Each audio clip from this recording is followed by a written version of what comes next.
ফুয়াদের তরফ থেকে এক উগ্র মেজাজি দম্পতিকে উপহার। ঝগড়া ঝাঁটি মারামারি যাই করো না কেন, দুজনে এটা কখনো ভেঙে ফেলো না, খবরদার। চিঠি পড়ে খিলখিল করে হাসছে আলো। আলোর দিকে মুগ্ধ চোখে তাকিয়ে আছে সামিন। আলো হাসি থামিয়ে বলে ওঠে, এই ফুয়াদ ভাইয়াকে একটা রিটার্ন গিফট পাঠাতে হবে না মেয়র সাহেব? বলে ওঠে। সামিন আলোর দিকে কিছুক্ষণ তাকিয়ে থেকে আলোকে কাছে টেনে নেয়, বুকের সাথে আস্তে পৃষ্ঠে জড়িয়ে ধরে নরম গলায় বলে, সবাইকে রিটার্ন গিফট পাঠাচ্ছ দেখছি। এই যে আমি এত গিফট দিয়েছি, আমার রিটার্ন গিফট কবে পাবো শুনি? আলো লজ্জিত ভঙ্গিতে বলে, সত্যি আপনার গিফটের পরিবর্তে কিছুই দেওয়া হয় না। নেক্সট মান্থের স্যালারি পেয়েই দিব। একটা একটা করে সবগুলো রিটার্ন গিফট দিব। এই আলো কখনো কারো ঋণ রাখে না মেয়র সাহেব। বাবা সবকিছু ফেরত দেবে? নাটকীয় ভঙ্গিতে বলে সামিন। হুম। মাথা নাড়ায় আলো। গিফটের বদলে রিটার্ন গিফট দেবে না হয় বুঝলাম, আর ভালোবাসার বদলে? সামিন আলোর চোখে রেখে বলে। আলো অস্ফুট স্বরে বলে, সেটাও তো ফেরত দেওয়ার চেষ্টা করছি মেয়র সাহেব। আর আদরের বদলে? আলো মাথা নিচু করে ফেলে। সামিন তাকে কাছে টেনে বলে, আদরের বদলে একটা ভেবে দেওয়া যায় না? আলো সামিনের মুখ চেপে ধরে বলে, চুপ করুন, সবসময় এমন অসভ্য অসভ্য কথা শুনতে ইচ্ছে করে না আমার। সামিন আলোর দিকে তাকিয়ে থেকে তার মুখ থেকে হাতটা সরিয়ে দিয়ে বলে, অসভ্য কই কথা বললাম? আচ্ছা ঠিক আছে, ভদ্রভাবে মার্জিতভাবে সুশীলভাবে বলছি। এতটুকু বলে সামিন থামে, তারপর গলা খাকারি দিয়ে বলে ওঠে, প্রিয়তমা বউ, আমার চক্ষুর শীতলতা কারেনি, আমার আসিয়া, আমার নিজের জীবনের পরিপূর্ণতা আনিবার লক্ষ্যে আপনার গর্ভস্থলে 10 মাসের জন্য আমার একটি কন্যা সন্তান রাখিতে চাই। অনুগ্রহপূর্বক যদি আমাকে অনুমতি দিতেন, তাহলে আপনার প্রতি বাধিত থাকিতাম। হ্যালো এভরিওয়ান, মোস্ট বেটের সাথে আমার এক্সপিরিয়েন্স সত্যি অনেক মজার, যা আমাকে নগদ পুরস্কার জেতার সুযোগ করে দিয়েছে। একটি খেলায় সবচেয়ে এক্সাইটিং তা হলো প্লিঙ্কো। খেলাটি পুরো ডিটেলস বলে আমি আপনাদের সারপ্রাইজ নষ্ট করতে চাচ্ছি না। ট্রাস্ট মি, এইটি হবে আপনাদের জন্য একটি নতুন এক্সপিরিয়েন্স। যদি আপনি একজন গেম লাভার হন, মোস্ট বেট দিচ্ছে এক্সাইটিং সব গেম অফার। মোস্ট বেটই দিচ্ছে খেলায় খেলায় নগদ পুরস্কার জেতার সুযোগ। মোস্ট বেটে রয়েছে বিকাশ, নগদ, রকেট উপায় এবং অন্যান্য অনলাইন ট্রানজ্যাকশনের মাধ্যমে দ্রুত ও সহজে আপনার টাকা ডিপোজিট ও উইথড্র করার সুবিধা। সাথে থাকছে 24 ঘন্টা সপ্তাহে 7 দিন কাস্টমার কেয়ার সাপোর্ট। এই প্ল্যাটফর্মটি দিচ্ছে লাইভ স্ট্রিম ম্যাচ দেখার সুযোগ। নিচের দেওয়া আমার প্রোমো কোডটি ইউজ করে রেজিস্ট্রেশন ও আপনার প্রথম ডিপোজিটে পেয়ে যাচ্ছেন এক্সাইটিং ওয়েলকাম বোনাস আর 250টি free spin. Don't miss this offer. আঁচল দিয়ে নিজের মুখ ঢেকে বসে আছে। সামিন তাকে কাছে টেনে ঘোর লাগা কণ্ঠে বলে, হয়েছে, ভদ্রতা বজায় থেকেছে। এখন আমার কথাটা একটু ভেবে দেখেন। আই প্রমিস ইউ, এরপর আমি আমার মেয়ে আপনাকে একটুও জ্বালাবো না। আলো চুপ করে থাকে, স্বামীর বুকে মাথা রেখে কয়েক মুহূর্ত সময় নিয়ে বলে, কিন্তু আমি একটু সময় চাচ্ছি। সামিন একটা দীর্ঘশ্বাস ফেলে, কাতর কণ্ঠে বলে, এতে অপেক্ষা করাবে? আমি আর কত ধৈর্য ধরবো? আলো নিশ্চুপ। সামিন আলোর মাথায় হাত বুলিয়ে দিতে দিতে বলে, ব্যাপার না, অপেক্ষার ফল সুমিষ্ট হয়। দরজার ধাক্কা পড়ে হঠাৎ। আলো সামিনের বুক থেকে মাথা তুলে সামিনের দিকে তাকায়। সামিন উঠে বসে। ইলহাম বাইরে থেকে জোরে জোরে ডাকতে থাকে। সামিন বিরক্ত ভঙ্গিতে বলে, বয়স 29 হয়ে গেছে, এখন ওর কাণ্ডজ্ঞান হলো না। কেমন বেয়াদব দেখো। আলো চোখ রাঙিয়ে বলে, এভাবে বলছেন কেন? কোনো সমস্যা হয়েছে হয়তো? কথাটি বলে আলোর চুলে খোপা বেঁধে নিয়ে উঠে গিয়ে দরজা খুলে দেয়। দরজার বাইরে ইলহাম দাঁড়িয়ে আছে, তার পেছনে ঈশিতা। সামিন উঠে দাঁড়ায়, অবাক হয়ে বলে, কি হয়েছে? ঈশিতা কাঁদছে কেন? ইলহাম চেঁচিয়ে বলে, তোমার আদরের বোন আবার সে ছেলের সাথে রেস্তোরাঁয় দেখা করছে। আর আমাদের সাথে কি বলেছিল? বলেছিল রিলেশন নেই, বেয়াদব মেয়ে একটা। ঈশিতা চুপচাপ দাঁড়িয়ে আছে। সামিন ঈশিতার দিকে তাকায়। ইলহাম বলতে থাকে, ওর ফোনটা কেন নিয়ে নিল না? যারা বুঝলেও বুঝতে চাইবে না তাদের সাথেই এমনটা করা উচিত। সামিন ঈশিতার দিকে তাকিয়ে বলে। ফোন দে। ঈশিতা ফুপিয়ে কেঁদে উঠে বলে। ভাইয়া, সামিন ঈশিতার হাত থেকে ফোনটা কেড়ে নিয়ে সজোরে মেঝেতে ছুঁড়ে মারে। আলো চমকে ওঠে। ঋতু এসে ঈশিতার পাশে দাঁড়ায়। ইসমাম নিজের ঘর থেকে বেরিয়ে আসে। সামিন হুট করে যে কাজটা কখনো করেনি সেই কাজটাই করে যায়। আলো গিয়ে সামিনের হাত ধরে ফেলে। ছোট বোনকে শাসন করবেন ঠিক আছে, আপনার অধিকার আছে, তাই বলে আমার আর ঋতুর সামনে এভাবে ওর গায়ে হাত তুলতে চাইবেন? আমরা কে? ঈশিতা কাঁদতে কাঁদতে নিজের ঘরে চলে যায়। সামিনের দিকে রাগী দৃষ্টিতে তাকিয়ে আছে আলো। ইলহাম বলে ওঠে। ওকে একবার আর দুইবার বুঝিয়েছে আমি আর ভাইয়া। কি জানি কি দেখেছে ওই ছেলেটার মধ্যে, কি যোগ্যতা ওই ছেলের, শুধু চেহারা সুন্দর। আলো ইলহামের দিকে তাকায়। সামিন বলে ওঠে। ওই ছেলেকে ডেকে আন। কতটা সাংঘাতিকভাবে এত বড় একটা মেয়ের ব্রেইন ওয়াশ করেছে নিজের সিম্পলিসিটি দেখিয়ে। খুবই প্রো লেভেলের লোক। ওর সাথে আমি বোঝাপড়া করতে চাই। এগিয়ে এসে বলে। ভাইয়া, ছেলেটার সাথে আমি পার্সোনালি কথা বলেছি, আমার খারাপ মনে হয়নি। সামিন কটমট দৃষ্টি দিয়ে ইসমামের দিকে তাকায়। রাগী গলায় বলে। তুই মানুষ চিনিস? মানুষ চিনলে তো আজ কোনো মেয়ে তোকে ঠকিয়ে যেত না। তুই চুপ কর। আলো মাথা নিচু করে ফেলে। ইসমাম কয়েক মুহূর্ত সামিনের দিকে তাকিয়ে থেকে চলে যায় নিজের ঘরে। সামিন দ্রুত পায়ে নিজের ঘরে ঢোকে। আলো সামিনের পিছু পিছু যায়। বিছানার একপাশে চুপচাপ বসে পড়ে সামিন। কপালে চিন্তার ভাঁজ পড়েছে তার। আলো এগিয়ে গিয়ে রাগী গলায় বলে। সামিন চুপ। এটা তখন কি করতে যাচ্ছিলেন আপনি? হ্যাঁ, আমরা ঈশিতাপুর ভাবি হলেও ঈশিতাপুর থেকে বয়সে ছোট। ঋতু তো অনেকটাই ছোট। আমাদের সামনে ওর গায়ে হাত তুলতে যাচ্ছিলেন? সামিন চুপ করে থাকে। আলো পাশে বসে বলে। সমস্যা কোথায়? ওই ছেলের মধ্যে সমস্যা কি? শিক্ষিত, দেখতে শুনতে ভালো, এখন তো মোটামুটি ভালো চাকরিও করছে, সব দিক থেকে ভালো। ছেলে গরিব পরিবার থেকে উঠে এসেছে, এটাই আপনার চোখে বেঁধছে, তাই তো? আচ্ছা, আমি বুঝলাম না, আপনারা গরিব পরিবার থেকে মেয়ে বিয়ে করে আনতে পারলে ঈশিতা আপু কেন পারবে না? সামাজিক অবস্থান শুধু ছেলেদেরই উঁচু থাকতে হবে, ডমিনেট করতে সুবিধা হয় যাতে। সামিন আলোর দিকে তাকিয়ে বলে। আমি তোমায় ডমিনেট করেছি? মাথা নাড়ায়। মুখ ফসকে এমন একটা কথা বলে ফেলবে, এখন এই লোক খেপে গেলে সে কি করবে? সামিন উচ্চ বাক্য না করে নিচু গলায় বলতে থাকে। আবেগী কথা বলবে না আলো। বোনটাকে চিরকাল আদরে রেখেছি। ওর এক একটা প্রসাধনী সামগ্রীর দাম জানো? সে কিভাবে বানিয়ে নেবে সবকিছু? এখন আবেগের বশে বুঝতে পারছে না। আলো তাকিয়ে আছে সামিনের দিকে। ক্ষণবাদে বলে ওঠে। সে তো ছোট বাচ্চা মেয়ে নয়, মানিয়ে নিতে হবে ভেবেই তো পা বাড়িয়েছে। আলোই, প্লিজ চুপ করো। এটা বাংলা নাটক নয়, বাস্তববাদী হও। আবেগী কথা বলো না। অবশ্য তোমাকে বলে লাভ কি? তোমাদের এই বয়সটাই তো আবেগের। সঙ্গীতে বলে সামিন। কি ভাইয়া শান্তকে ডেকেছে? কেন, কিসের জন্য? বিছানায় উপুর হয়ে শুয়েছিল ঈশিতা। উঠে বসে আলোর দিকে তাকায়। তার ঘরে আলো, ঋতু আর পরি। ঈশিতা পুনরায়। কেন কেন ডেকেছে? শান্ত হও ঈশিতা আপু, বড় ভাইয়া সম্ভবত কথা বলার জন্যই ডেকেছে। পরি নিচু স্বরে বলে। ঈশিতা উঠে দাঁড়ায়। ঋতুর দিকে তাকিয়ে বলে। তোমরা জানো না কেন ডেকেছে? তোমাদের দুজনের স্বামীরা বলেনি? ঋতু মাথা নাড়ায়। আলো বলে। সম্ভবত কথা বলতেই ডেকেছে। ভয় পেও না, তোমার ভাইয়া উল্টাপাল্টা কিছু করবেন না। আলো স্বামীর সাফাই গাইতে শুরু করে। ঈশিতা একবার আলো আর একবার ঋতুর দিকে তাকিয়ে বলে। তোমাদের স্বামীদের আমার বিশ্বাস নেই, নিশ্চয়ই মারবে বলে ডেকেছে। আলো তাকিয়ে আছে ঈশিতার দিকে। পরপর বলে ওঠে।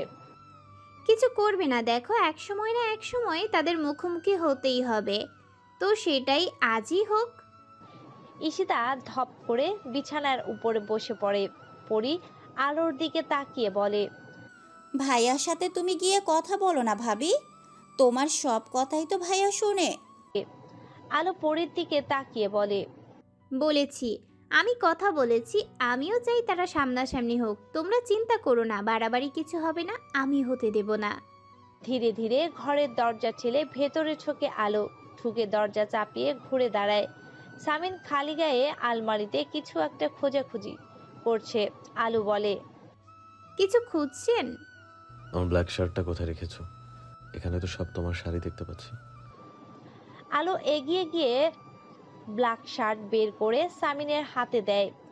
সামিন আলোর দিকে এক পলক তাকিয়ে শার্টটা হাতে নিয়ে বলে, খেয়েছে তোমার ননদ? আলো মাথা নাড়ায়। সামিন শার্টটা গায়ে চাপিয়ে বলতে থাকে, না খেলে না খাক। ইসমাম আর ঈশিতা এই দুটো এত জেদি হয়েছে, ওদের বলে দিও ওদের থেকে আমার জেদ কোনো অংশে কম না। আলো এগিয়ে গিয়ে সামিনের ঘনিষ্ঠ হয়ে দাঁড়িয়ে তার শার্টের বোতাম লাগিয়ে দিতে দিতে আহ্লাদি গলায় বলে, শুনুন না। সামিন আলোর কথা সুর শুনে আলোর দিকে কয়েক পলক তাকিয়ে একই সুরে বলে, বলুন না। আলো সামিনের চোখে চোখ রাখে, তারপর নরম গলায় বলে, আপনি শান্ত ভাইয়াকে মারবেন না তো ডেকে আনিয়ে? সামিন আলোর দিকে তাকিয়ে থাকে।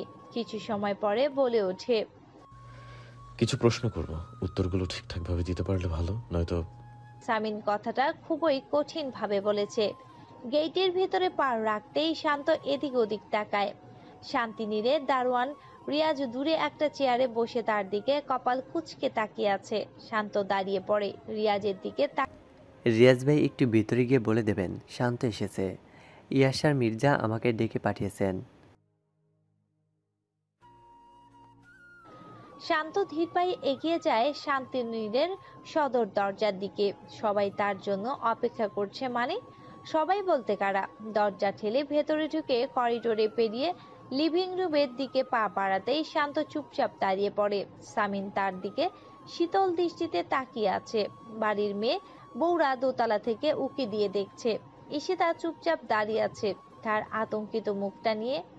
আলো ঈশিতাকে ফিসফিসিয়ে বলে, টেনশন নিও না, উল্টাপাল্টা কিছু আমি হতে দিব না। ইয়াসার মির্জার মুখোমুখি আমি হব। অন্যের বোনকে তুলে এনে বিয়ে করতে পারে আর নিজের বোনের জন্য ভাইবা বোর্ড বসায়। দুমুখ সাপ কোথাকার। শান্ত ভাইয়াকে কিছু বললে আজ আমি ওনার সাথে বোঝাপড়া করব। কণ্ঠে তেজ নিয়ে বলে আলো। সামিন শান্তর পা থেকে মাথা পর্যন্ত দেখে। শান্ত গলায় টাইয়ের নট ঢিল করে নেয়। অফিসের ফর্মাল পোশাকেই সে এসেছে। তাকে কয়েক পলক দেখে নিয়ে সামিন বলে ওঠে, ঠিক 4টার সময় থাকার কথা ছিল, তুমি তো 10 মিনিট দেরি করে এলে।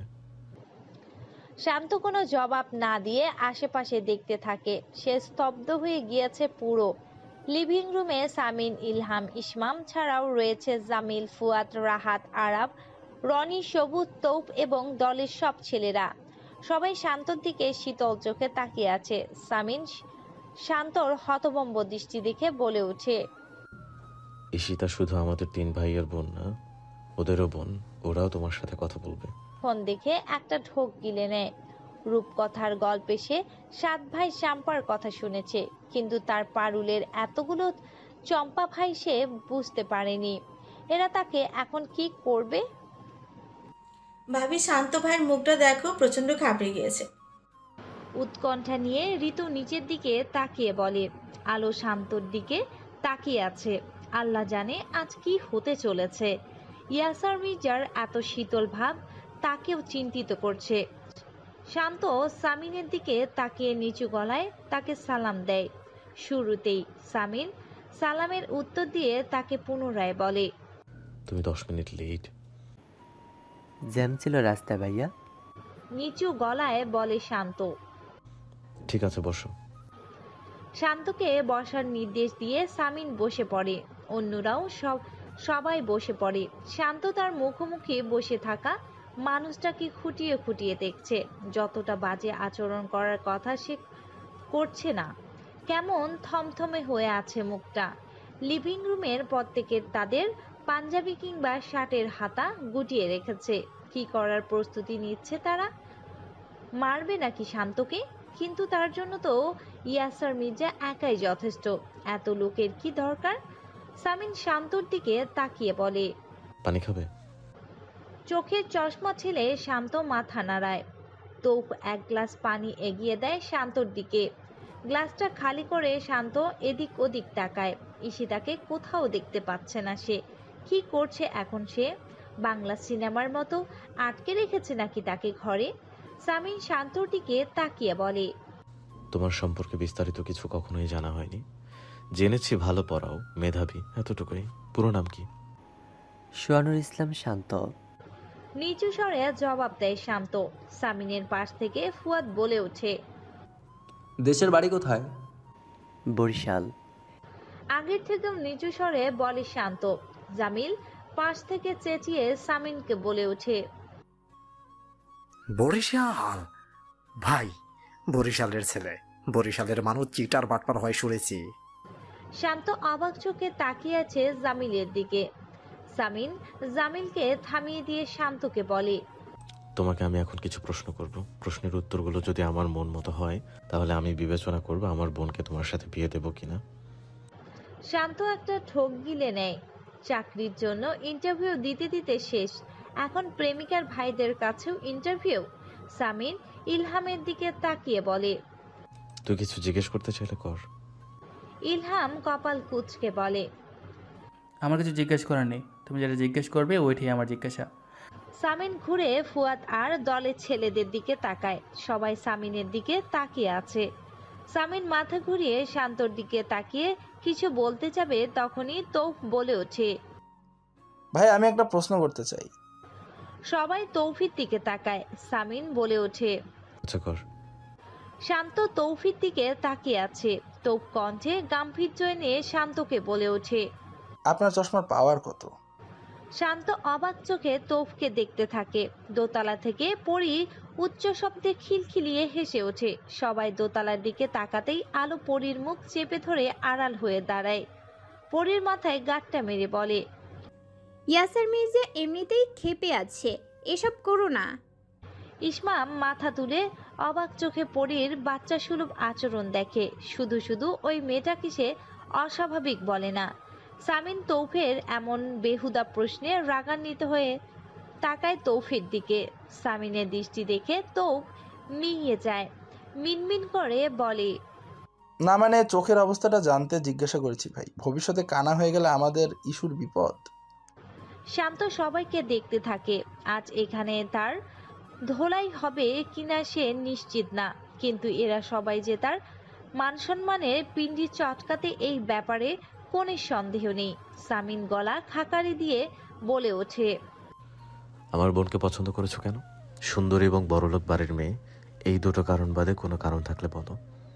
শান্ত 2 মিনিট চুপ করে থেকে বলে ওঠে, সে খুবই কাইন্ড হার্টেড এবং বোকা। সামিন বলে, এক্স্যাক্টলি, আমার বোন বোকা, আর তোমাদের মতো মধ্যবিত্ত শ্রেণীর ছেলেদের কাছে সুন্দরী, ভালো মানুষ, বোকা বড়লোক মেয়েরা হচ্ছে একটা জ্যাকপট। ওই যে ওকে দেখছো, ও আমার বন্ধু ফুয়াদ, খুবই বড়লোক পরিবারের ছেলে। ওর বড় আপুও ভালোবেসে তোমার মতো একজন মধ্যবিত্ত পরিবারের ছেলেকে বিয়ে করেছিল, যারা আপুকে সবসময় মই হিসেবে দেখেছে। আলো দোতলার রেলিং ধরে কপাল কুঁচকে নিচতলার লিভিং রুমে সামিনের দিকে তাকিয়ে আছে। খুবই বিরক্ত হচ্ছে সে তার মেয়র সাহেবের উপর। এই লোকটা অবিকল বাংলা সিনেমার বড়লোক চৌধুরী সাহেবদের মতো আচরণ করছে। সে ঈশিতার দিকে তাকিয়ে বিরক্ত ভঙ্গিতে বলে, তোমার ভাইয়া কি বাংলা সিনেমা দেখতেন প্রচুর? পরি বলে ওঠে, ঠিক বলেছ ভাবি, হয়তো বা দেখতেন। দেখো কেমন গাম্ভীর্যতা নিয়ে দাঁড়িয়ে আছে, চৌধুরী সাহেবদের মতো। শুধু গায়ে স্যুট আর হাতে 5টা নেই। আচ্ছা শান্ত ভাইয়ার এখন কি বলা উচিত ভাইয়াকে? চৌধুরী সাহেব? আমি গরিব হতে পারি কিন্তু লোভী নই, এই ডায়লগটা। কথাটি বলে পরি নিজেই হাসতে থাকে। শান্ত চুপ করে দাঁড়িয়ে থাকে। সামিন বলে ওঠে, ভেবো না আমি তোমায় অপমান করছি, আমি শুধু আমার ধারণাটা তোমাকে জানালাম, এবং এখন পর্যন্ত কেউই আমার ধারণা ভুল প্রমাণ করতে পারেনি, তাই আমি আমার বোনকে নিয়ে চিন্তিত। বুঝতে পেরেছি। শান্ত অস্ফুট স্বরে বলে। সামিন বলে, আমার বোন চিরকাল তার পরিবারের লোকজনের কাছ থেকে স্বার্থহীন ভালোবাসা পেয়েছে, এবং ও যা অন্যদের দিয়েছে তাও নিঃস্বার্থ। সেখানে বড় ভাই হিসেবে যদি দেখি কেউ আমার বোনটাকে ক্যালকুলেট করে ভালোবাসছে, তাহলে তাকে তাহলে আমার তাকে মেরে ফেলতে ইচ্ছে করবে। শান্ত নিশ্চুপ। সামিন বলতে থাকে, আমার মনটা বাসে চড়তে পারে না। অফিস থেকে লোন নিয়ে বাইক কিনেছি। সামিনকে থামিয়ে দিয়ে বলে ওঠে শান্ত, আমার বোন একবেলাও মাছ ছাড়া ভাত খেতে পারে না। আমি মাছ খাই না, আমার বাগেরটাও আপনার বোনকেই খাওয়ানো হবে। সামিন চুপ করে থাকে কিছুক্ষণ, তারপর বলে ওঠে, এখন একটা কারণ বলো তোমার হাতে আমার বোনকে তুলে দেওয়ার পেছনে। কেন তোমার কাছে আমার বোনকে বিয়ে দেওয়া উচিত বলো? কেন তুমি উপযুক্ত? কয়েক মুহূর্ত সময় নিয়ে শান্ত বলে, শুধুমাত্র আমি উপযুক্ত এমন কথা আমি বলছি না ভাইয়া, কিন্তু সম্ভবত আপনার আদরের বোনের ওজন সহ্য করার ধৈর্য আমাকে সৃষ্টিকর্তা দিয়েছেন। সামিন ঘুরে সবার দিকে তাকায়। ফুয়াদ বলে ওঠে, নিম্ন মধ্যবিত্ত পরিবারে আমাদের বোন বিয়ে দিতে চায় না কেন জানো? নিম্ন মধ্যবিত্ত পরিবারের মা বাবাদের মানসিকতার জন্য এদের মনস্তাত্ত্বিক দিকটা অদ্ভুত। এরা মনে করে এরা যেহেতু অতি কষ্টে সন্তানদের বড় করছে, তাই সন্তানদের উপর শুধু তাদেরই অধিকার এবং খবরদারি চলবে। সেখানে ছেলের বউরা বরাবর তৃতীয় পক্ষ তাদের কাছে তাদের প্রতিদ্বন্দ্বী হিসেবেই দেখে এবং আস্তে আস্তে এই দৃষ্টিভঙ্গি ভয়ঙ্কর বিষে পরিণত হয়। তুমি ভেবো না এখানে তোমার সামনে দাঁড়িয়ে তোমার প্রেমিকার ভাইয়েরা সব যুক্তিহীন এবং জাজমেন্টাল কথাবার্তা বলছে। সবটা আমাদের বোনের জন্য, আমাদের ইমোশন, ভাইদের ইমোশন।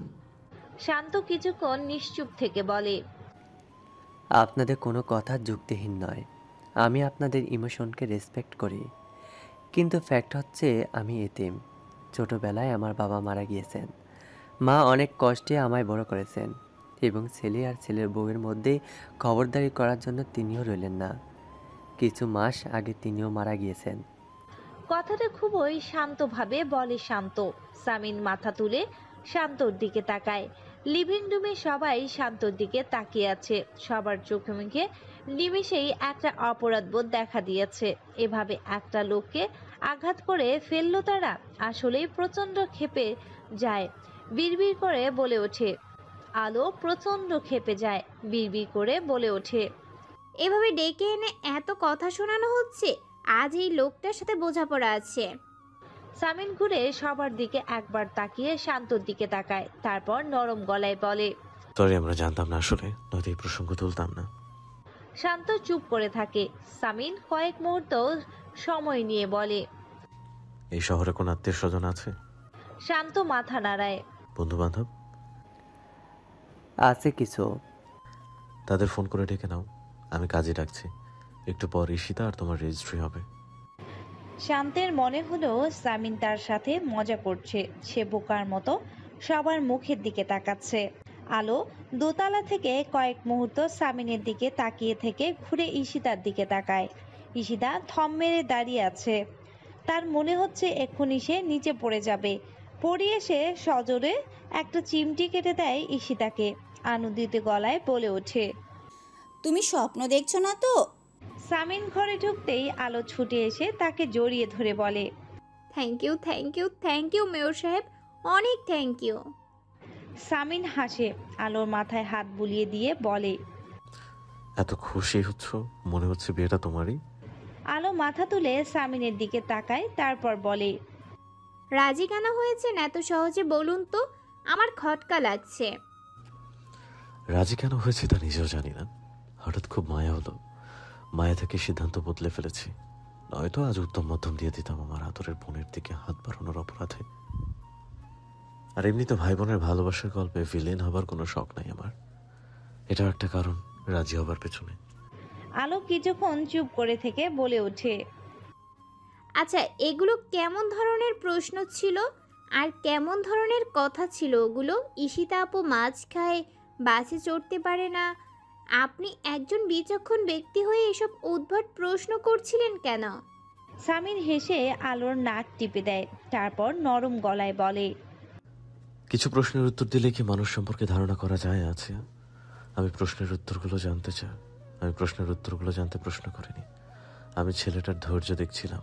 ইয়াসার মির্জার বোনকে বিয়ে করতে হলে তাকে ধৈর্যশীল হতে হবে, একেবারে ইয়াসার মির্জার মতো ধৈর্যশীল। আলো হেসে ফেলে। সামিন বলে, যাই হোক, কাজই আসছে, তুমি একটু রান্নার দিকটা দেখবে।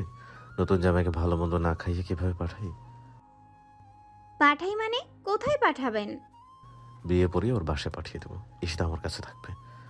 1 মাস পরে ধুমধাম করে অনুষ্ঠান করে ঈশিতাকে নিয়ে যাবে। আলো তাকিয়ে আছে, বিরস মুখে বলে, নয় হ্যাঁ, বিয়ে পড়িয়ে রাখছি। সামনে ওর পরীক্ষা, সংসার 1 মাস পরে করলে কি অসুবিধা? এতটুকু ধৈর্য ধরতে পারবে না কেউ? পৃথিবীর সব ধৈর্য কি আমি একাই করব? ঈশিতা এসে ঘরের বাইরে দাঁড়ায়। সামিন ঘুরে তাকায় বোনের দিকে, ঠান্ডা গলায় বলে, কিছু বলবি? ঈশিতা ছুটে গিয়ে ভাইকে জড়িয়ে ধরে। 2 ভাই বোন চুপ করে থাকে দীর্ঘ সময়। আলো মুগ্ধ হয়ে দেখতে থাকে সে দৃশ্য। একটু পরে বলে, ঠিক আছে, আমি রান্নাঘরে যাচ্ছি, আপনারাও কথা বলুন। সামিন মজার ছলে বলে, হ্যাঁ যাও। আর শোনো, কোনো মাছের আইটেম রেখো না, তোমার ননদাই মাছ খায় না। ঈশিতা হেসে ফেলে আলোর দিকে তাকিয়ে বলে ওঠে, ভাবি তুমি রেধো, আমি মাছ খাই, ওর ভাগেরটাও আমিই খাবো। এত লাফালাফি করছে কেন? এখন লাফালাফি করার সময়? নেক্সট মান্থে ডেলিভারির শান্ত থাকো। ঋতুর হাত দুটো শক্ত করে ধরে ফেলে ইলহাম। ইলহামকে দেখে ঋতু ধমকে সুরে বলে ওঠে, কেমন প্রশ্ন করা হচ্ছিল এগুলো?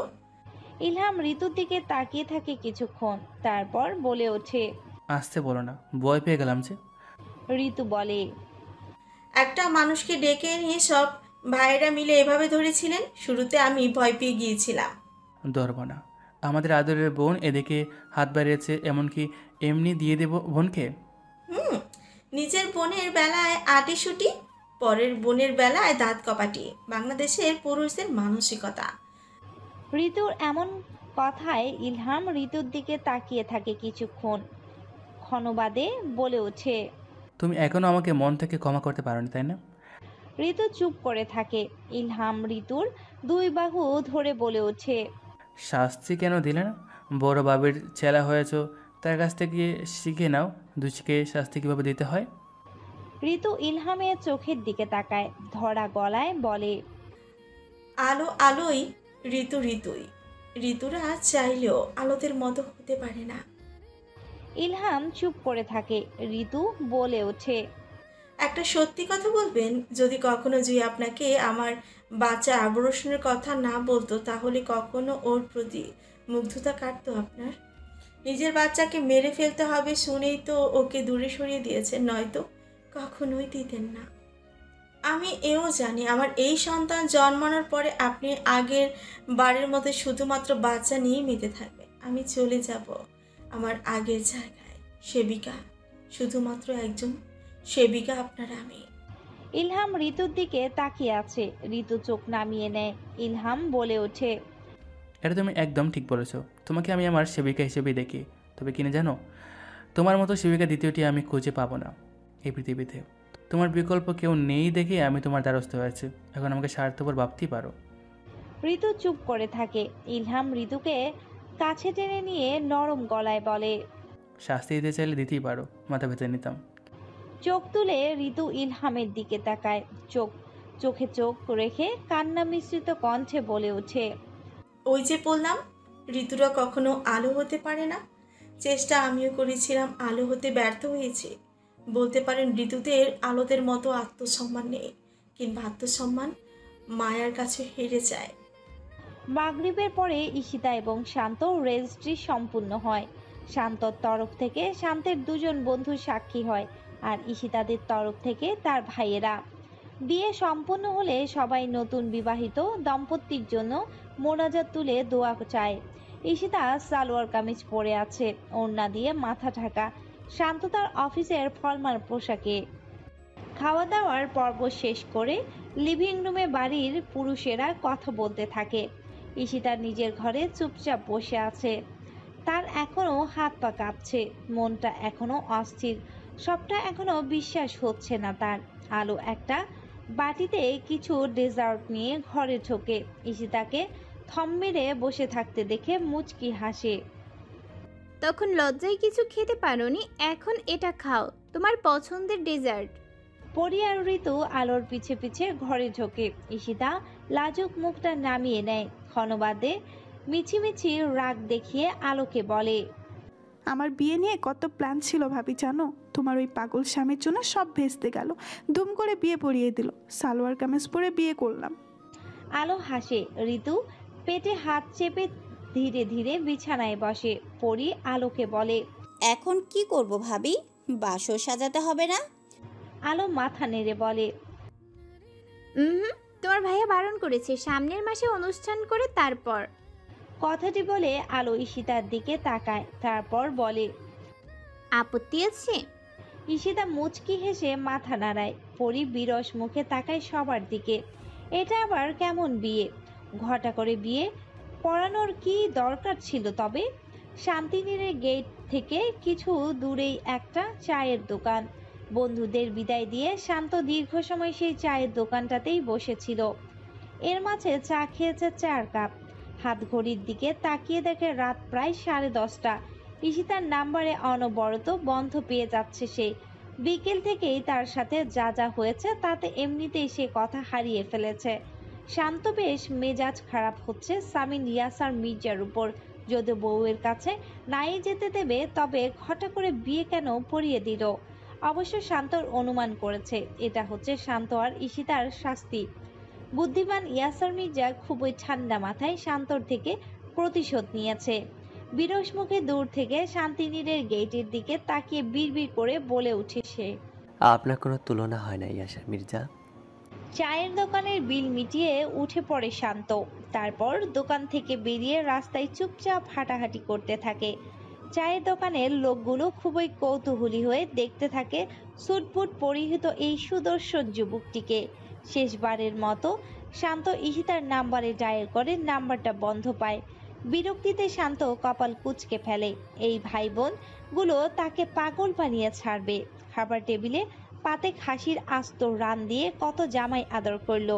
তারপর 1 মাস পরে ধুমধাম করে অনুষ্ঠান করেই ইস্যুকে উঠিয়ে নিয়ে যেও বলে মুখের উপর দরজা বন্ধ করে দিল। শান্ত কপালে যে বরাবরই ভাঙা, আজ নতুন করে তার প্রমাণ পেল। শ্বশুর বাড়ি থেকে বের হওয়ার আগেই বউটার মুখটা পর্যন্ত দেখতে পেল না। একটা গভীর নিঃশ্বাস ফেলে শান্ত দাঁড়িয়ে দাঁড়িয়ে তার মিশরের প্রস্তুতি নিচ্ছে। মিশনের নাম বউয়ের মুখ দেখা। হাতের ফোনটা দিয়ে কিছুক্ষণ তাকিয়ে থেকে শান্ত পরীকে ফোন দেয়। ওপাশ থেকে পরি ফোনটা রিসিভ করে আনন্দিত গলায় বলে, বলুন দুলা ভাই, আমি আপনার ফোনের অপেক্ষা করছিলাম। সবাই ঘুমিয়েছে? হ্যাঁ, ঘুমিয়েছে। তোমার ঈশিতা আপুর ফোন বন্ধ কেন? আপুও ঘুমাচ্ছে? কি বলুন তো দুলা ভাই, গত 2 দিন টেনশনে আপুর ঘুম খাওয়া কিছুই হয়নি। আপনি গেটের বাইরে এসে গিয়েছেন। হ্যাঁ, এসে গিয়েছি। এখন কি করব? আপনি গেটের বাইরে এসে গিয়েছেন। রিয়াজ ভাই গেট খুলে দিলে সোজা অন্দরমহলে ঢুকবেন। ফুলির মা সদর দরজা খুলে রেখেছে, তারপর সোজা দোতলায় উঠবেন। আমি সিঁড়ির কাছে দাঁড়িয়ে আছি দোতলায়। আচ্ছা। অস্ফুট স্বরে শান্ত বলে ফোন কেটে দেয়। তার নিজেরই এখন চোর চোর মনে হচ্ছে। পরি চুপচাপ সিঁড়ির কাছে দাঁড়িয়ে আছে। এখন যদি বড় ভাইয়া কোনো কারণে ঘুম থেকে উঠে পড়ে তাহলে তার খবর আছে। চর মেরে পরি সব দাঁত ফেলে দেবে ইয়াসার মির্জা। আলো এখনো ঘরে আসছে না দেখে সামিন বিরক্ত হয়ে ঘর থেকে বেরিয়ে দোতলার লিভিং রুমের সংলগ্নে বেলকনির দিকে যায়। তার অনুমান ঠিক, আলোকে সেখানেই পাওয়া গিয়েছে। বেলকনির গ্রিল ধরে এদিক ফিরে কারো সাথে ফোনে কথা বলছে। সামিন গিয়ে পিছন থেকে জড়িয়ে ধরতেই চমকে উঠে ফোনটা হাত থেকে ফেলে দেয়। ঘুরে সামিনের দিকে তাকিয়ে ফোনটা তুলে নিয়ে হিয়ার সাথে কথা বলে কল কেটে সামিনকে বলে, আপনি? তুমি কি ভেবেছিলে ভূত? না, আমি ভেবেছি পাগল। আমার অনুমান সত্যি। এখানে এসে ফোনে কথা বলার কি আছে? আপনি দলের লোকজনের সাথে কনফারেন্স কলে ছিলেন, ভাবলাম অসুবিধা হবে। শান্ত পা টিপে টিপে দোতলা উঠতেই পরি একটা প্রশস্ত হাসি দিয়ে ফিসফিসিয়ে বলে, চলুন আমার পিছু পিছু আসুন। শান্তকে নিয়ে ঈশিতার ঘরের দিকে উদ্যত হতেই পরি থমকে দাঁড়িয়ে পড়ে। তাদের সোজাসুজি লিভিং রুমের বেলকুনি। সেখানে সামিন আর আলোকে দাঁড়িয়ে থাকতে দেখে তার আত্মা খাঁচা ছাড়া অবস্থা। এখন এদের পাশ কাটিয়ে ঈশিতা আপুর ঘরে কিভাবে যাবে সে?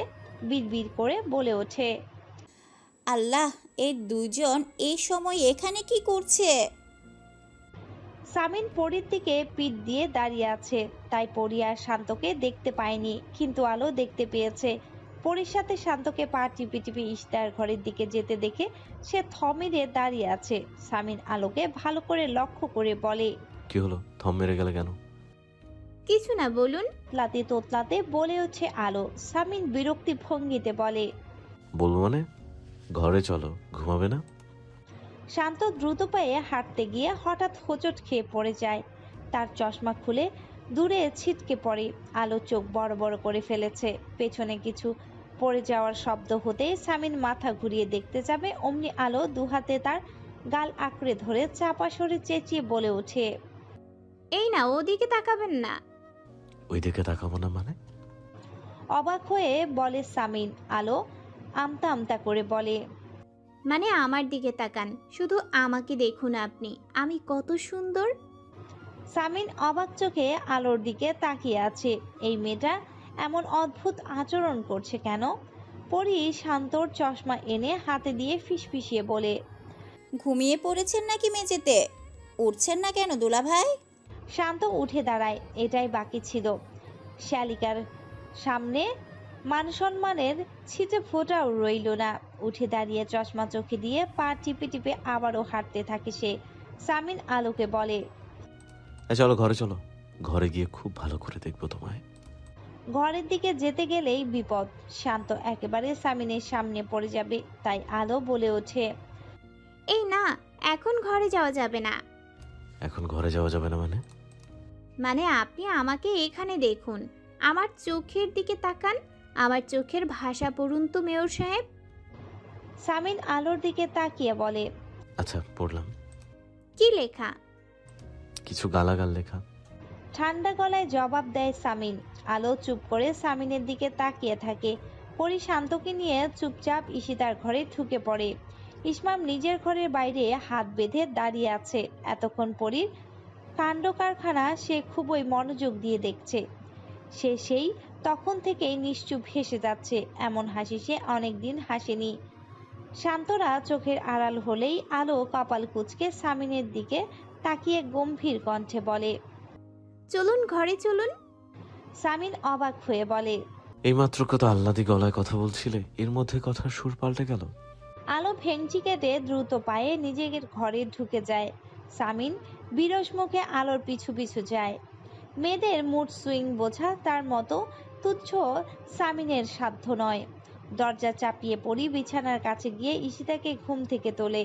ঈশিতা উঠে বসে চোখ ডলে নিয়ে শান্তকে দেখে প্রথমে হতভম্ব হয়ে যায়, তারপর চাপা স্বরে চেঁচিয়ে উঠে বলে, তুমি? শান্ত এগিয়ে এসে বিছানায় এক পাশে বসে নরম গলায় বলে, কিছু সময় থেকে চলে যাব, পাক্কা।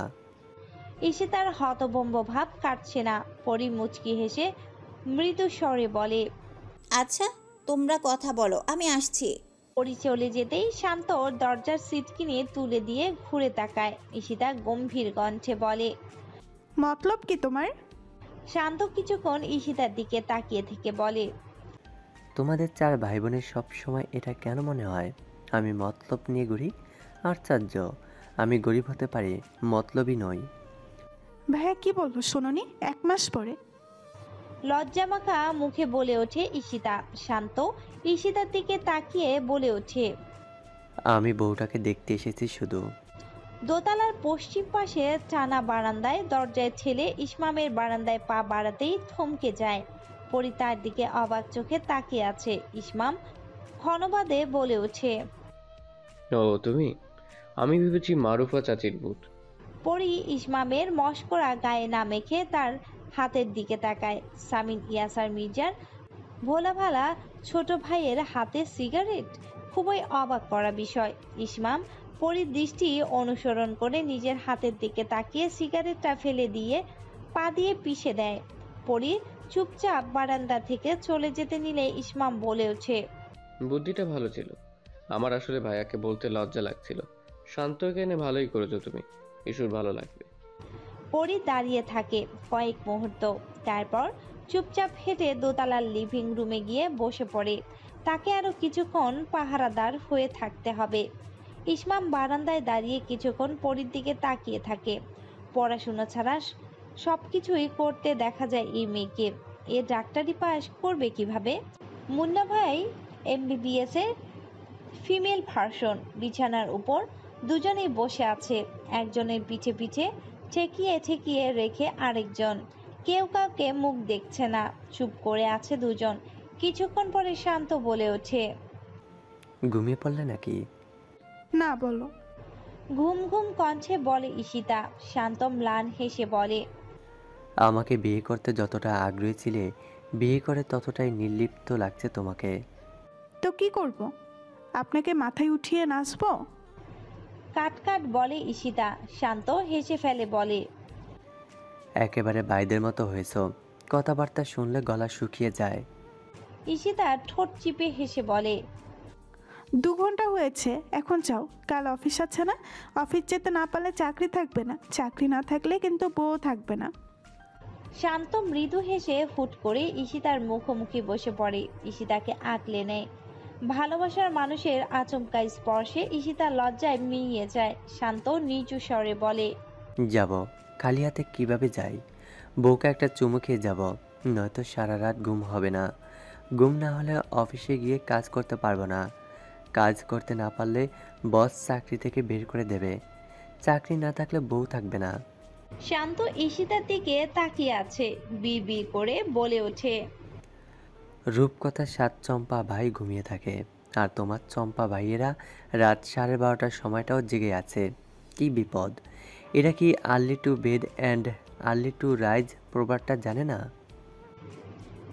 ঈশিতা শান্তর দিকে চোখ রাঙিয়ে তাকায়, তারপর উঠে গিয়ে দরজার সিটকিনি খোলে। ইলহামের চিৎকার শুনে সামিন আর আলো একে অপরের মুখের দিকে তাকায়। নিশ্চিন্ত ভঙ্গিতে ছুটে ঘর থেকে বের হয়ে ইলহামের ঘরের দিকে যায়। ঘরের দরজা খোলা। ইহান ভীত চোখে ঘরের এক কোণে দাঁড়িয়ে আছে চুপচাপ।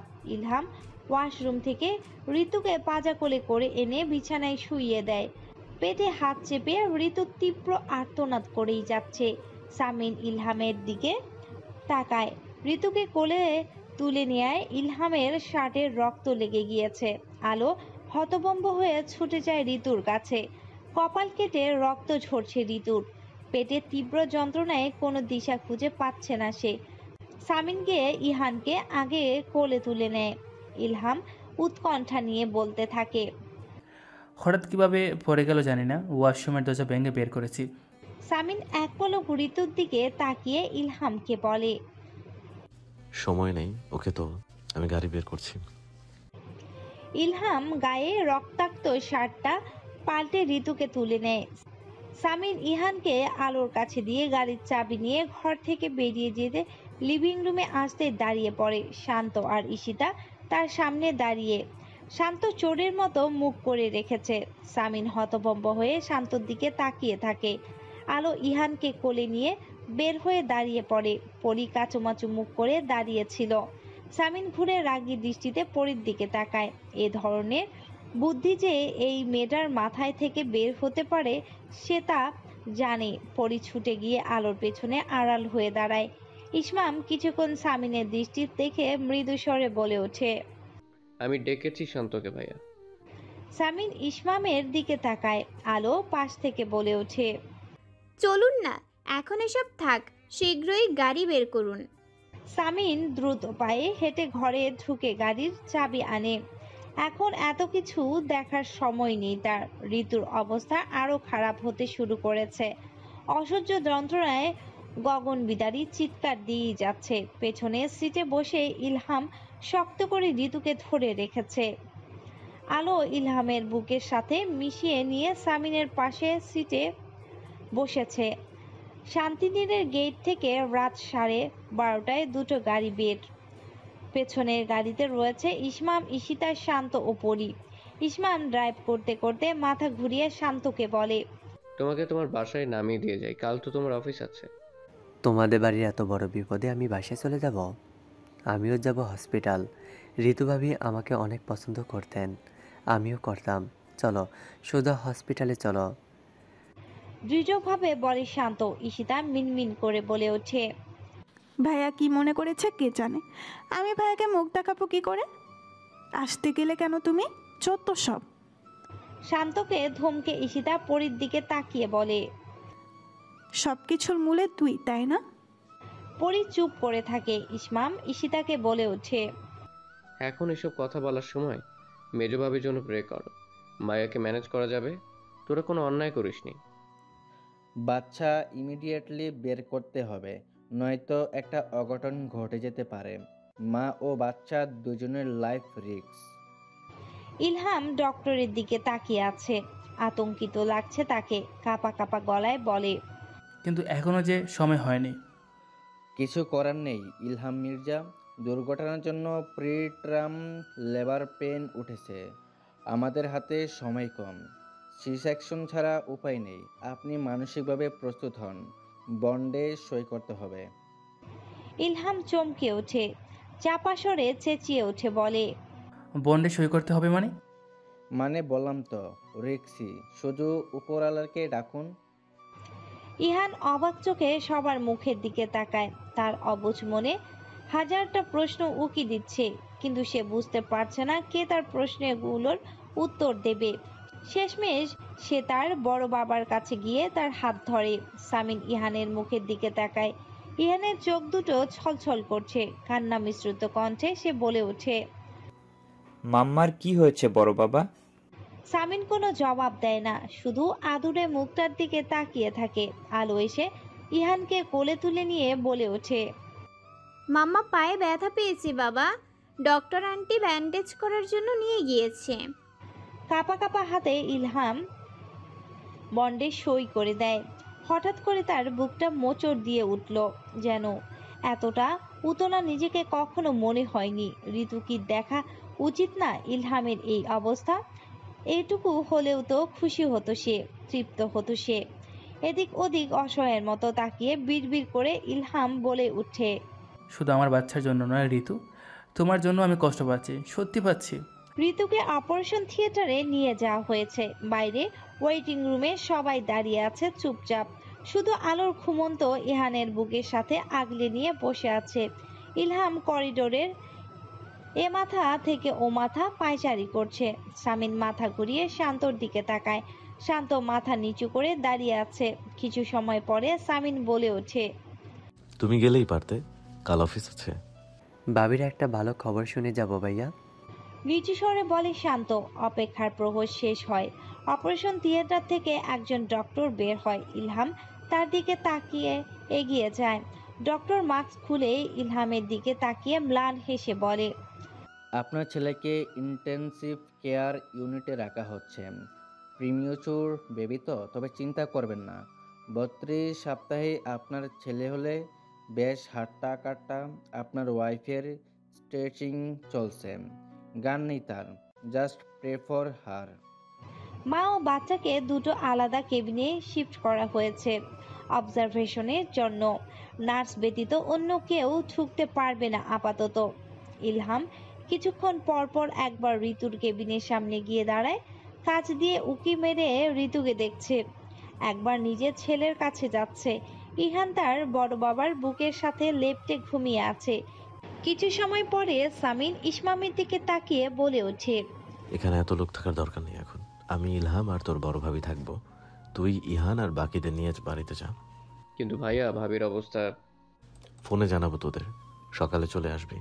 এখন যা, সবার থাকার প্রয়োজন নেই, এটা হসপিটাল। ঈশিতা যেতে চাচ্ছিল না শুরুতেই। সামিন সবাইকে জোর করতে থাকে। শান্ত চুপচাপ দাঁড়িয়ে আছে। সামিন তার দিকে তাকিয়ে বলে। তোমার বাসা তো এখান থেকে অনেকটা দূরে, তুমি বরং আমাদের বাড়িতে যাও। শান্ত মাথা তুলে সামিনের দিকে তাকিয়ে বিনয়ের সাথে বলে। না ভাইয়া, আমি আমার বাসায় যাচ্ছি। ঋতু কেবিনের দরজার বাইরে চুপচাপ দাঁড়িয়ে আছে ইলহাম। সামিন এক পলক ইলহামকে দেখে আলোর পাশে গিয়ে বসে পড়ে। আলো মাথা তুলে সামিনের দিকে তাকিয়ে ম্লান হেসে বলে।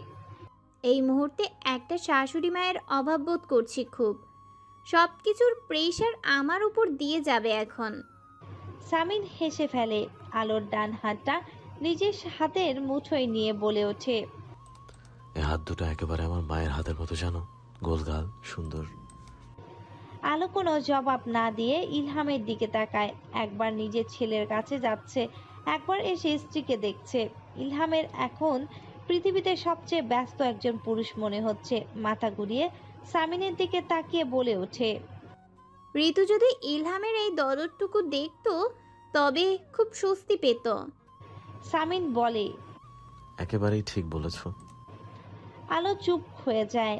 কিছুক্ষণ পরেই আবার বলে ওঠে, আমাদের বিবাহিত জীবনের বেশিরভাগ রাতই আমরা হসপিটালে কাটিয়েছি মেয়র সাহেব। সামিন হেসে ফেলে। প্রসঙ্গটা সরিয়ে বলে ওঠে, আমি ভাবছি অন্য কথা। চোখের সামনে ছোট ভাইগুলো একটা একটা করে বাবা হয়ে যাচ্ছে। নিজেকে পৃথিবীর সবচেয়ে ব্যর্থ পুরুষ মনে হচ্ছে। ধিক্কার জানাই নিজেকে। আলো মাথা নিচু করে ফেলে। একটা বাচ্চার জন্য লোকটা কত পাগলামি, কত ছটফটানি, কত উন্মাদনা। জ্ঞান ফিরতেই স্বামীর মুখটা দেখতে পেয়ে ঋতু অবশেষে আবারও দু চোখ বন্ধ করে ফেলে। ইহানের জন্মের সময়টার কথা মনে পড়ে যায় তার।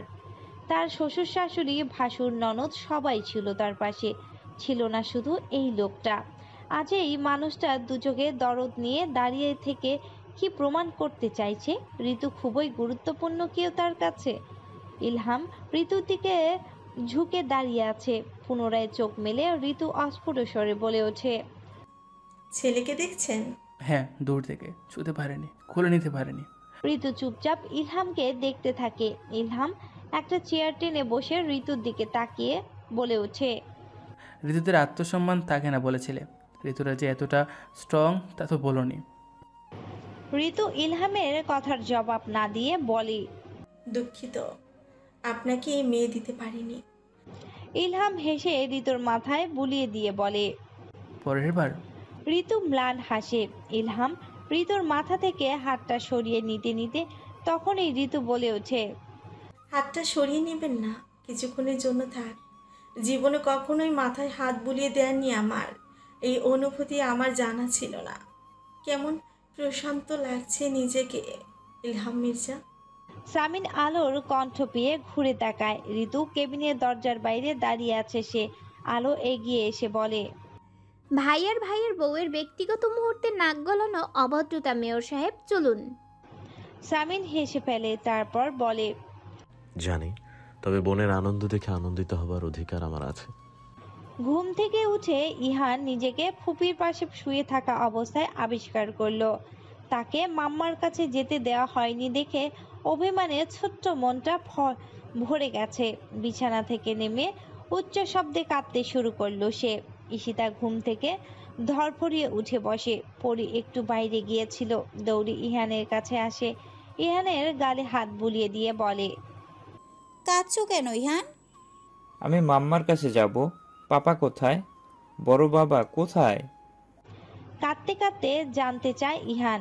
ঈশিতা ইহানকে আগলে নিয়ে বলে, একটু পর তোমাকে নিয়ে যাব আমরা সোনা। তুমি জানো তোমার একটা ছোট্ট ভাই হয়েছে, খুব সুন্দর একটা ছোট্ট ভাই। ইহানের ছোট ভাইয়ের কথা শুনে অভিমান হয় খুব। ছোট ভাই হলে মাম্মা পাপা তাকে আদর করে শুধু। তাদের ক্লাসের রাফি বলেছে। রেগে মেগে ইহান ঘর থেকে ছুটে বেরিয়ে যায়। ইহানের পিছু পিছু ছুটে আসছিল পরি। হঠাৎই সামনে ইসমামকে দেখে চুপচাপ দাঁড়িয়ে পড়ে। একটুর জন্য ইসমামের সাথে ধাক্কা লাগেনি তার। ইসমাম কিছু সময় পরির পা থেকে মাথা পর্যন্ত দেখে বলে ওঠে, আজ গায়ে পড়লে না যে? পরি কি বলবে কিছু বুঝতে পারছে না। এভাবে বলার কি আছে? পরি কি ইচ্ছে করে গায়ে পড়ে? নিজের দোষ কখনো দেখে না। পরিও তো বলতে পারে। সবসময় সে পরির রাস্তায় এসে পড়ে ঠেলা গাড়ির মতো। পরি নীরবতা দেখে ইসমাম হেসে ফেলে। মাথা তুলে ইসমামকে এক পলক দেখে ইহানকে ডাকতে ডাকতে এগিয়ে যেতে থাকে পরি। ইসমাম দাঁড়িয়ে পরিকে দেখতে থাকে। কিছুটা দূরে গিয়ে পরি পিছু ফিরে তাকায় ইসমামের দিকে। অনর্থক দৃষ্টি দিয়ে সামনে পা বাড়াতেই দরজার কপাটে সজোরে মাথায় বাড়ি খায়। ইসমাম চোখ বড় বড় করে ফেলে। তারপর পরির দিকে এগিয়ে যাবে, তার আগেই কপালের হাত চেপে ধরে পরি আড়াল হয়ে যায়। রাগে তার ইচ্ছে করছে মাথায় আরেকটা বাড়ি দিতে। সবসময়ই তার সাথেই এমনটা হয় কেন? ইসমাম দাঁড়িয়ে নিশ্চুপে হাসতে থাকে দীর্ঘ সময় ধরে।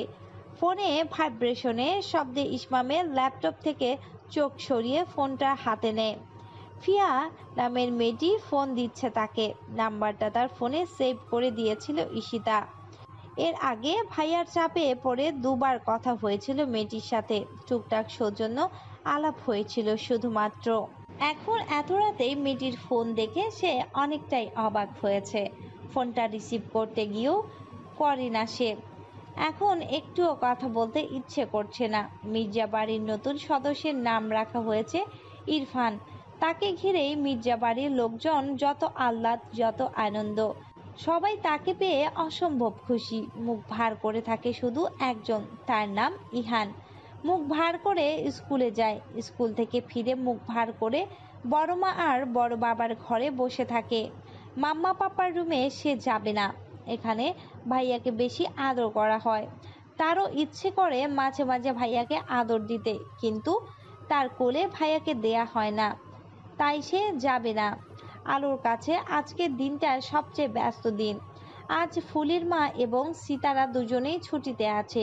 ঈশিতা আর শান্ত রিসেপশনে তোড়জোড় চলছে বাড়িতে, হাতে রাজ্যের কাজ। ইরফানের বয়স 1 মাস হয়েছে। ঋতু তাকে নিয়ে চূড়ান্ত ব্যস্ত, বাড়ির সব ব্যাপার এবং ইহানকে আলোয় দেখে। অবশ্য তার মেয়র সাহেবের সবসময় চেষ্টা করে তার কাঁধে থেকে কিছু দায়িত্ব সরিয়ে নিয়ে কাঁধে নেয়া, কিন্তু সামনের এমপি ইলেকশনের নিয়ে সেও ভীষণ ব্যস্ত। দুপুরে প্রায়শই খেতে আসে না সামিন, একেবারে রাতে করে বাড়িতে ফেরে এবং নিয়ম করে বউয়ের ঝাড়ি খেয়ে ঘুমিয়ে যায়। আবার ঘুম থেকে উঠে একই ঘটনার পুনরাবৃত্তি ঘটায়। আলো একদিন হুমকি দিয়ে বসে, এমন করলে আমি কিন্তু বাপের বাড়ি চলে যাব মেয়র সাহেব। সামিন হেসে বলে, লাভ কি? রাত 12টায় তো ঠিকই দরজা খুলে স্বামীকে ঘরে ঢোকাবে। শুধু শুধু কষ্ট করে বাড়িতে কেন যাবে? রাগ করতে হলে এবারে বসেও দিব্যি রাগ করা যায়। আলো শাড়িগুলো আলমারিতে তুলে রাখতে রাখতে আনমনে হেসে ফেলে কথাগুলো ভাবে। আলমারিতে আরও নতুন 6টা শাড়ি যোগ হয়েছে। 4টার রং কমলা।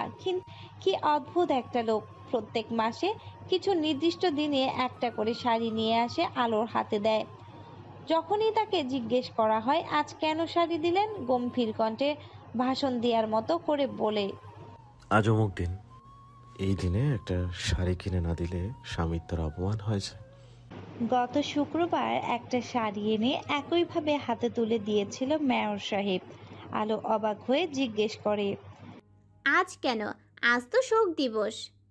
সামিন গম্ভীর কণ্ঠে বলে ওঠে, সেটাই, আজ শোক দিবস। শাড়ির রং এর জন্যই কালো। শোক দিবসে বউকে কালো রঙের শাড়ি দিতে হয়। আলো কিছুক্ষণ চুপ করে থেকে বলে ওঠে, আপনাদের পলিটিশিয়ানদের সব কিছু জুড়েই দেখছি বঙ্গবন্ধু ও দেশ। একজন বাসর ঘরে বউকে বঙ্গবন্ধুর গান শোনায়, আর তাদের লিডার শোক দিবসে বউকে কালো রঙের শাড়ি উপহার দেয়। আলো উচ্চ শব্দে হেসে ফেলে সেদিনের কথা মনে করে। ইহান বিছানায় বসে ড্রয়িং করছিল। মাথা তুলে বড় মার দিকে তাকিয়ে বলে ওঠে, তুমি হাসছো কেন বড় মা? আলো কিছু বলতে যাবে তখনই সামিন হন হন করে ঘরে ঢুকে বিছানায় বসে পড়ে। আলো অবাক হয়ে যায় অসময়ে সামিনকে এভাবে বাড়িতে দেখে। সামিনের দৃষ্টি দেখে ঘাবড়ে গিয়ে বলে, কি হলো, বাইরে ঝামেলা করে এলেন নাকি? আবার কোন মেয়েকে তুলে আনলেন? না মানে এর আগেও তো ইলেকশন জিততে মেয়ে তুলে এনেছিলেন। তাই বললাম, এমনিতে আমার কোনো আপত্তি নেই। এক হাতে সংসারটা সামলাতে বেশ হিমশিম খাচ্ছি। 2-1জন সঙ্গী থাকলে বেশ হতো। শেষের কথাটা বলে আলো হাসছে। সামিন আলোর দিকে তাকায়, বিরক্ত কণ্ঠে বলে ওঠে, ফিহা মেয়েটি বয়ফ্রেন্ডের সাথে পালিয়েছে। আলো স্তব্ধ হয়ে যায়। সামিন বলে, বয়ফ্রেন্ড আছে, পরিবারের মতো বিয়ে করতে ইচ্ছুক নয়, সেটা আগে বললে কি হতো? আজ ওদের বিয়ের কথা পাকা করতে চাচ্ছিলাম, কি একটা কাণ্ড ঘটে যেত তবে। আলো সামিনের পাশে বসে বলে, ভালোই তো হয়েছে, বিয়ের দিন পালিয়ে গেলে ব্যাপারটা বিশ্রী লাগতো। সামিন আলোর দিকে তাকায়, বলে, আমি ভাবছি অন্য কথা। আমার ভাইয়ের কপালে কি বউ নাই? কি অদ্ভুত, সব মেয়েরই বয়ফ্রেন্ড আছে। কোন মেয়েকে বিশ্বাস করে ভাইয়ের সাথে বিয়ে দেই? বিয়ের 2 দিন পর বয়ফ্রেন্ড নিয়ে পালিয়ে গেলে? আলো কিছুক্ষণ চুপ করে থাকে, তারপর আমতা আমতা করে বলে ওঠে, আমি একটা কথা বলবো? পরীকে কেমন লাগে? কত সুন্দরী, ডাক্তারি পড়ছে, ভদ্র, আমরা চিনি ওকে, জানি ওকে ইসমামের পাশে মানায়।